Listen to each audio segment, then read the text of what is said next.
రైల్వేలో ఉన్నటువంటి కాంట్రాక్ట్ కార్మికులను పర్మనెంట్ చేయాలని, అట్లాగే రైల్వేని ఆదాని అంబాలకు అమ్మొద్దని ఇటువంటి డిమాండ్స్ తో ఈరోజు ఈ ధర్నా మనం రాష్ట్ర వ్యాప్తంగా ఉన్న అన్ని స్టేషన్ల దగ్గర చేస్తూ ఉన్నాం.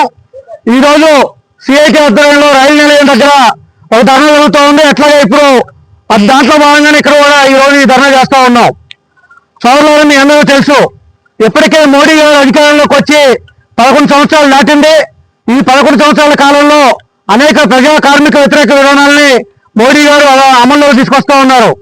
దాంట్లో భాగంగా ప్రత్యేకించి రైల్వే బడ్జెట్ ఇంతకుముందు విడిగా ఉండేది, దాన్ని తీసుకొచ్చి కామన్ బడ్జెట్ లో కలిపేశారు.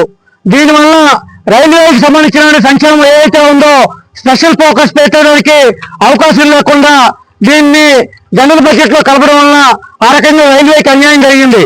అట్లాగే రైల్వేలో పర్మనెంట్ పోస్టులు ఏమైనా ఉంటే అవి ఖాళీ అయితే వాటి స్థానంలో కొత్తగా రిక్రూట్మెంట్ అయినటువంటిది పూర్తిగా బ్రేక్ చేస్తున్న పరిస్థితి ఉంది.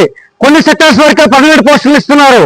అట్లాగే 7 లక్షల మంది కాంట్రాక్ట్ కార్మికులు ఉంటే ఈ 7 లక్షల మంది కాంట్రాక్ట్ కార్మికులకి కనీస అవసరాలు తీర్చే పద్ధతిలో కనీస వేతనం నిర్ణయించి ఇంప్లిమెంట్ చేయాల్సినటువంటి రైల్వే బోర్డు కానీ రైల్వే అధికారులు కానీ అట్లాగే ప్రభుత్వం కానీ దాన్ని నిర్లక్ష్యం చేసినటువంటి పరిస్థితి ఉంది.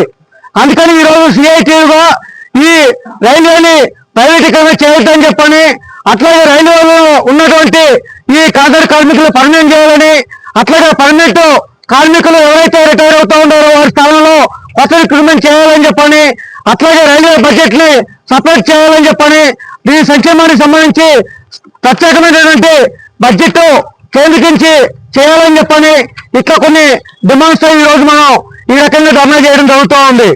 దీంట్లో భాగంగా ఇప్పటికే నేషనల్ మానిటైజేషన్ పైప్ లైన్ పేరుతో రైల్వే స్టేషన్స్ అనే రకం సుమారు 2141 రైల్వే స్టేషన్ ని ఈ రోజు ఆధునీకరణ పేరుతో ప్రైవేటు యాజమాన్యాలకు అప్పగించే పరిస్థితి వస్తూ ఉంది. అట్లాగే దీనికి సంబంధించినటువంటి మెయింటెనెన్స్ కష్టంగా ఉన్న పేరుతో ప్రైవేట్ సంస్థలకు ఎంటర్ చేసిన తర్వాత వాళ్ళకి సంబంధించి ప్లాట్ఫామ్ టికెట్ దగ్గర నుంచి సాధారణ ప్రయాణికులుగా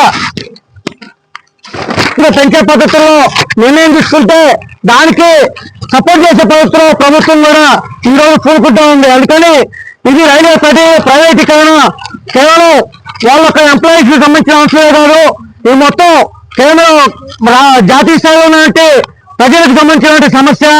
అందుకని ఈ సమస్య పరిష్కరించబడాలంటే ఏదైతే సిఐటి డిమాండ్ చేస్తూ ఉందో నేషనల్ మానిటైజేషన్ పైప్ లైన్ లో భాగంగా ఈ రైల్వే స్టేషన్ ఆధునికరణ పేరుతో అంబానీ అదాని మల్టీనేషనల్ కంపెనీలకు అప్పగించవద్దని చెప్పని డిమాండ్ చేస్తూ ఉన్నాం. దీన్ని వెంటనే సెంట్రల్ గవర్నమెంట్ వెనక్కి తీసుకోవాల్సిన పరిస్థితి ఉండాలి, అది ఆ విధంగా చేయాలని చెప్పని మేము డిమాండ్ చేస్తూ ఉన్నాం. అట్లాగే కాంట్రాక్ట్ కార్మికులు ఎవరైతే ఉన్నారో వీరికి కనీస వేతనం 26,000 ఇవ్వాలని చెప్పని డిమాండ్ చేస్తూ ఉన్నాం.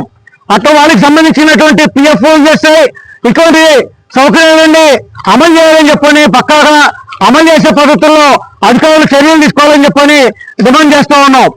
అట్లాగే వీళ్ళకి సంబంధించి ప్రయాణ ఛార్జీలు పెంచేయడానికి వీలయ్యే పద్ధతిలో ఏదైతే సంస్కరణలు తీసుకొస్తా ఉన్నారో వీటన్నిటిని ఉపసంహరించుకోవాలని చెప్పని సిఐటిగా మేము డిమాండ్ చేస్తూ ఉన్నాం. అందుకని దీంట్లో భాగంగా చేసినటువంటి ఈ ధర్నాని జయప్రదం చేసినందుకు అందరికీ ధన్యవాదాలు తెలియజేస్తూ ముగిస్తా ఉన్నా కాంగ్రెస్.